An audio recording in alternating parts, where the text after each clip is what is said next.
We've got sunshine, 76 degrees right now in News Radio 600 WMT and the Morning Show. Phil Crowley joining me on the Newsmaker line with everybody working from home. They're going to be making their way back into the office here.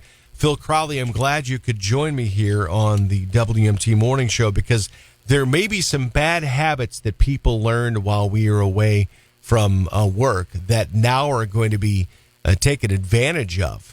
Phishing, cybercrime during the pandemic is what we're talking about here. He's a technology attorney. Phil, good morning. Welcome to the Morning Show. Tell me a little bit. We're talking about phishing and cybercrime during the pandemic. What is the definition of phishing? Phishing.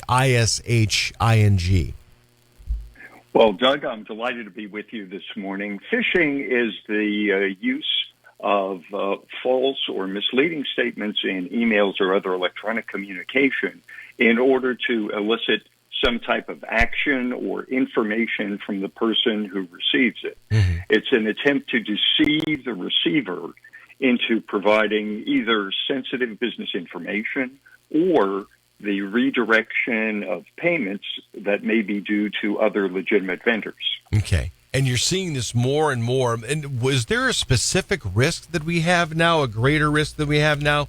Maybe that people are going to be heading back to work that didn't exist prior to this, or is it just shifting the risk to a different arena? Well, it comes from the environment in which most people have been reacting over the past several months, Doug.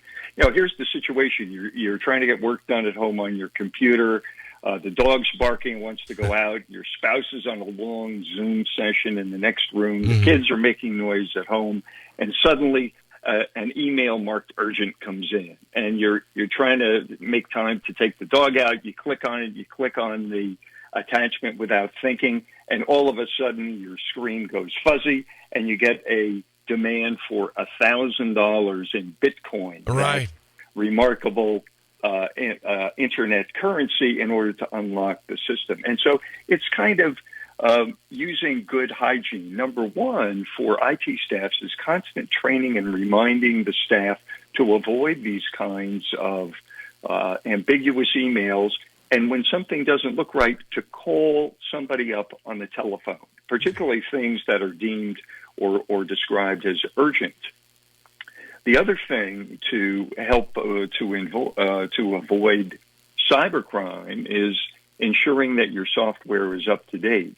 Some of the activities that we get into when we're at home on our home computers is to leave non-business related software on there that's not updated.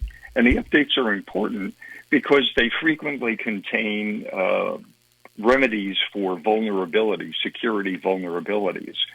Another thing that can help in avoiding cybercrime is two-factor authentication for your accounts. Okay. Business accounts as well as personal accounts. That's where you log in with an ID, and then either via email or some authenticator app, get a code number to put in. Makes it much more difficult for anyone who obtains your ID and password through phishing to actually access your information. Another tip for your users, for your listeners, is to look at virtual private network software. What the VPN does for your personal laptop as well as your business laptop is to encrypt the information that you send out when you're broadcasting it at Starbucks or your favorite coffee place on their free Wi-Fi. Yeah. People can be there and acquiring that sensitive data. With the VPN, you make it difficult, if not impossible, for them to do that. And so it's basic cybersecurity hygiene that helps people to avoid these kinds of problems. Heard a lot about VPNs here in the past couple of months. Finally, is there anything that our IT departments can do for us to help lead us down the correct path? Well, it is the regular training of the staff and helping them understand what they need to do in order to avoid these phishing attempts, and also regular backups of data offline. And this is good for your listeners for their home computers. When you back up the data, then unplug the extra drive that you're using, because if you are subject to a cyber attack, a hacker's attack, if the drive is connected, it will be encrypted as well. If you keep it separate from the system when you're not backing up, you'll be able to restore your system. And even if you get one of these WannaCry type software attacks, you'll be able to recover your system. Philip Crowley joining me here on the WMT Newsmaker line on the WMT Morning Show. He is an expert in this. He's been handling IT, legal matters for pharmaceutical, biomedical, medical devices, IT, and other technology companies for over 30 years. How can people find you? You got a social media footprint, or where do we want people to go to find more information? Yes, I've got a whole host of free information that's useful for startup and growing technology companies at www.crowley.llc, crowley.llc.com.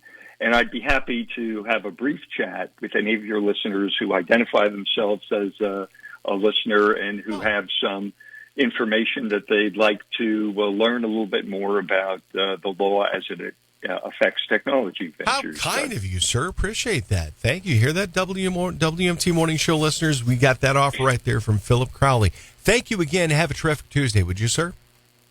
You too, Doug. Take care. Take care. Here at Broadcast Park, we're at 76.